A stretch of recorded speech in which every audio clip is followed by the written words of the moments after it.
क्या आपको भी बिल्ड करनी है अपनी गेम सेंस? तो टेंशन ना लो फ्रेंड्स, ये वीडियो है आपके लिए tailor made ladies and gents. सीधा चलते हैं टिप्स पे, नो मोर नॉनसेंस।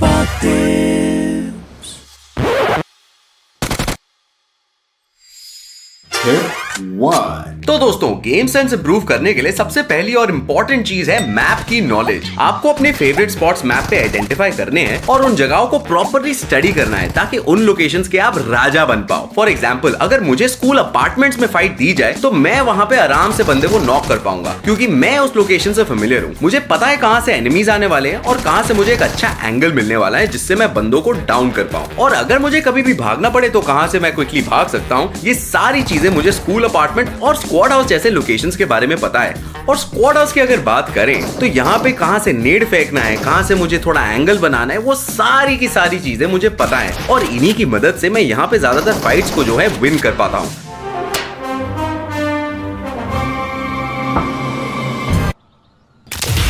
टिप 2, किसी भी दरवाजे में घुसने से पहले गाइस, अगर एक सेकंड के लिए आप टीपीपी वहां पर ले लेते हो और सराउंडिंग्स वगैरह को चेक कर लेते हो और ये पता कर लेते हो कि अंदर क्या हो रहा है, तो आप एक कैंपर को देख पाओगे पहले ही और उनका दिन भी खराब कर पाओगे। और साथ ही साथ गाइस, अगर तुम कहीं पे भी फाइट ले रहे हो तो अपने आसपास के जो ऑब्जेक्ट्स हैं उनका फायदा उठाना मत भूला करो, जैसे कि ट्रीज, व्हीकल्स, बिल्डिंग्स वगैरह। अब इस फाइट सिचुएशन में एनिमी के पास मुझ पर क्लियर व्यू था तो मैं जाता हूँ थोड़ा राइट साइड पे जहाँ पर ये कवर था और इसी छोटे से एंगल से मैंने एनिमी को नॉक कर दिया और वो मुझे देख भी नहीं पाया। अब देखो गाइस, अच्छे से आपको इन्फॉर्मेशन मिल पाए इसके लिए आपको साउंड्स पे भी थोड़ा सा ध्यान रखना पड़ेगा और उसके लिए आपको अच्छे ईयरफोन्स का यूज करना पड़ेगा। अच्छे ईयरफोन से आपको एनिमी के फुटस्टेप्स और उनके आसपास की सराउंडिंग साउंड्स का ज्यादा पता लगता है। लेकिन अगर आप हेडफोन्स के साथ नहीं खेलते हो गाइस तो क्या कर रहे हो, हेडफोन्स के साथ खेलना। टिप 3, तो गाइस, जब भी हम हाई टियर लॉबीज में खेल रहे होते हैं या फिर रैंक पुश कर रहे होते हैं तो वहां पे लेट रोटेट करने की बजाय या लेट जोन में जाने की बजाय अगर हम पहले से ही थोड़ा सा जोन में जाकर बैठ जाते हैं और एक अच्छा सा स्पॉट ले लेते हैं तो वहां पे जितने भी एनिमीज हमारे बाद जोन में आते हैं उन्हें हम बाहर से अंदर आते हुए आराम से नॉक कर सकते हैं। तो करना ये है, हमें जोन में जल्दी से घुस जाओ, एक बढ़िया सा स्पॉट पकड़ो और तोहफों का इंतजार करो। ये देखो कैसे तोहफा खुद मेरे पास आ रहा है। टिप 4, तो गाइज, जब भी आप किसी भी फाइट को इनिशिएट करते हो तो वहां पे आपको हमेशा ये ध्यान में रखना है कि आप किसी भी वल्नरेबल पोजीशन या डिसएडवांटेज में ना हो। फॉर एग्जाम्पल, यहाँ पे मैं स्टेयर से पुश करने वाला था लेकिन मेरे एनिमी के पास एक अच्छा एंगल था तो मैंने यहाँ से फॉल बैक किया और दूसरा एंगल बनाया जिससे मैंने कोशिश करी एनिमी को नॉक करने की। अगर एक और एग्जाम्पल की बात करें तो यहाँ पे मैंने लेफ्ट साइड से पहले पीक लेकर फाइट करने की कोशिश करी, लेकिन जैसे कि आपको पता है कि गेम राइट साइड वाले पीक को ज्यादा फेवर करती है तो यहाँ से लेफ्ट साइड की फाइट छोड़कर मैं जाता हूँ एडवांटेज वाली साइड पे, यानी कि राइट साइड पर, और यहाँ से फाइट लेकर बंदे को मैं आसानी से नॉक कर देता हूँ। टिप 5, तो गाइस, मेरी मानो तो हर सीजन आप अपनी रैंक को इतना हाई लेकर जाओ कि आपको सिर्फ हाई टियर लॉबी खेलने मिले, क्योंकि यहाँ आते हैं बीजीएमआई के दुनिया के फ्रंट बेंचर्स जिन्होंने गेम खोल के पी ली है। तो अगर आप रैंक पुश करते हो आप ये हार्ड लॉबीज खेल पाओगे जहाँ पे आपकी गेम सेंस बहुत ज्यादा शार्प बनेगी, क्योंकि यहाँ पे कुछ ऐसे सिचुएशंस होते हैं गाइस जहाँ आपको स्प्लिट सेकंड डिसीजंस लेने पड़ते हैं, जैसे कि कहाँ फॉल बैक करना है, जोन में कैसे घुसना है, टीममेट को कैसे बचाना है, एंड इनसे आप अपनी गेम सेंस को बहुत ही ज्यादा इंप्रूव कर सकते हो। 6, गेम हो या रियल लाइफ, मिस्टेक्स तो हम सभी लोग करते हैं एंड हमारी मिस्टेक से अगर हम सीखते हैं तो जल्दी इंप्रूवमेंट्स भी देख पाते हैं। जैसे कि आप जब मम्मी पापा से पैसे मांगते थे और वो इंस्टेंटली मना कर देते थे तो इससे आपने क्या सीखा कि पैसे सिर्फ ग्रैंड पेरेंट्स से मांगने होते हैं, है ना।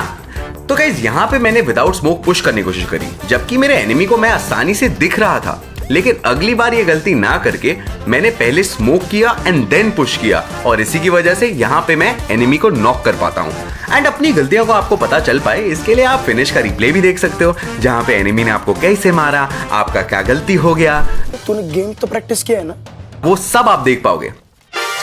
7, जैसे एनिमीज की लोकेशंस का हमें पता होना बहुत ज्यादा इंपॉर्टेंट होता है, ठीक वैसे ही हमारे टीममेट्स की भी लोकेशंस का पता होना हमारे लिए बहुत ज्यादा इंपॉर्टेंट होता है। जैसे कि यहाँ पे मैंने एक बंदे को नॉक किया और मैं ओपन से रश कर पाता हूँ, क्यों? क्योंकि मैंने साइड पे देखा कि मेरा टीममेट मुझे कवर दे पाएगा। अब यहाँ पे देखो गाइस, यहाँ पे मेरा टीममेट मुझसे थोड़ा आगे चल रहा होता है लेकिन वो मेरे पूरे एंगल में होता है तो मुझे उसकी लोकेशन पता थी और इसी वजह से जैसे ही वो नॉक होता है मैं उसे कवर दे पाता हूँ एनिमी को और एनिमी को काउंटर नॉक दे पाता हूँ। टिप 8, तो गाइस अगर बात कर ही रहे हैं हम टीममेट्स के बारे में, तो स्क्वाड स्ट्रेटजी के बारे में भी बात करनी जरूरी है। जब आप स्क्वाड मैचेस खेल रहे हो तो ट्राई करो कि सभी लोगों का एक अलग काम हो। तो यहाँ पे मैं अपने टीममेट को कॉल देता हूँ कि भाई तू ओपन से पुश कर मस्त, और मैं तेरे को पीछे से कवर दूंगा। फिर से यहाँ पे अपार्टमेंट्स में पुश करते टाइम भी हमने ये सेम स्ट्रेटजी फॉलो करी। मैंने अपने टीममेट को बोला कि तू आगे मत खेल और मैं तुझे पीछे से कवर दूंगा, और यहाँ जैसे ही एनिमी की थोड़ी एचपी कम होती है मैं कवर देके एनिमी को नॉक कर देता हूँ। Let's move on to the next one. Tip 9. तो दोस्तों गेम सेंस का एक बड़ा पार्ट होता है कि आप एनिमी के नेक्स्ट मूव को प्रेडिक्ट कर पाओ,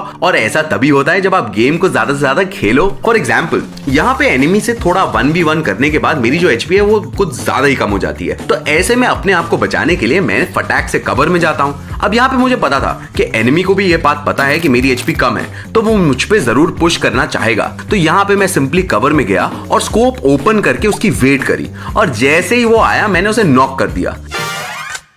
तो दोस्तों जैसे रियल लाइफ में अपनी फीलिंग्स के साथ टच में रहना जरूरी है, वैसे ही बीजीएमआई के अपडेट्स के साथ टच में रहना भी जरूरी है। अब गाइस आपको तो पता ही है कि गेम में अपडेट्स आते रहते हैं और आपको नई नई एबिलिटीज मिलती रहती हैं, नए नए बिल्डिंग्स ऐड होते रहते हैं, नए नए मोड्स आते रहते हैं। तो ऐसे में जो आपका गेम सेंस है गाइस वो इन चीजों के साथ साथ डेवलप होता है। और क्योंकि हर मोड पिछले मोड से एकदम अलग होता है, आपको ये ध्यान रखना पड़ेगा कि कौन सी चीज कैसे काम करती है। हम नए अपडेट्स पे हमेशा अपने चैनल पे वीडियोस डालते हैं जो सारे अपडेट्स को अच्छे से कवर करते हैं। तो ये था गेम सेंस पे वीडियो गाइस। अब जाओ गेम में घुस के अपने सेंस को शार्प करो, और जब भी आप एनिमी को डाउन करो तो चिल्ला चिल्ला के ये सबको बता दो कि विक्टर टिप वाला ही मेरा बैटलग्राउंड डैडी है। तो इसी बात पे लाइक शेयर एंड सब्सक्राइब करो और अपने भाई विक्टर को विदा करो। बाय।